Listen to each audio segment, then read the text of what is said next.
उसने अपने पर्स में एक एयर टैग पाया और घबरा गई। उसका दिमाग दौड़ने लगा कि इसे किसने उसमें डाला होगा और क्यों कोई उसका पीछा कर रहा था। घबराहट में उसने एलेक्स को फ़ोन किया, जो उसके सबसे करीबी दोस्तों में से एक था। वह कुछ ही मिनटों में पहुंच गया और उसे भरोसा दिलाया कि सब ठीक है। जल्दी से उस डिवाइस को उसके हाथों से ले लिया।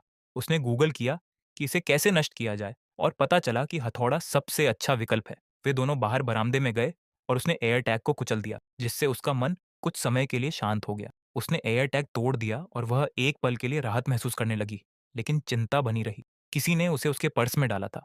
कोई उसे देख रहा था। एलेक्स ने उसे अपने यहाँ रात बिताने की पेशकश की और उसने सहमति दे दी। वह अकेली नहीं रहना चाहती थी। उसका अपार्टमेंट अजनबी सा लगा, लेकिन अपने घर से ज्यादा सुरक्षित। उसने उसे सोफे के लिए एक कंबल फेंका और अपने कमरे में चला गया।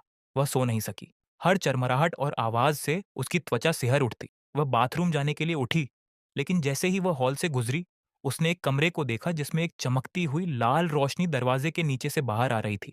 उसने दरवाजा खोला और उसका पेट मरोड़ गया। वह वहीं थी, तस्वीरों की पूरी एक दीवार।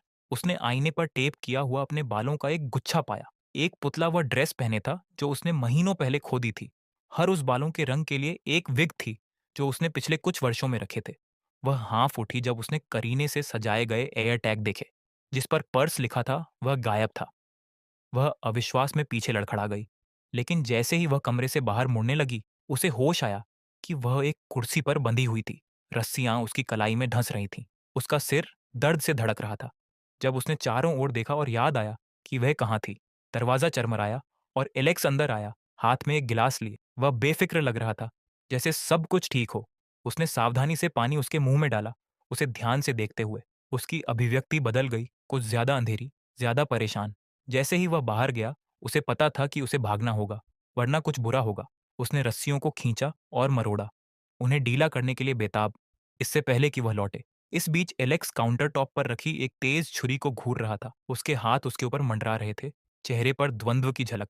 आखिरकार उसने गहरी सांस के साथ उसे उठा लिया, कसकर पकड़ते हुए। एलेक्स धीरे धीरे लौटा। जैसे ही वह गाड़ी चलाकर भागी, वह दरवाजे में खड़ा था, चेहरे पर एक डरावनी मुस्कान। वह तेजी से दूर निकल गई, आखिरकार एलेक्स से बच निकली, जिससे उसका मन फिलहाल शांत हो गया। जैसे ही उसने मुड़कर कमरे की ओर देखा, एक आवाज आई,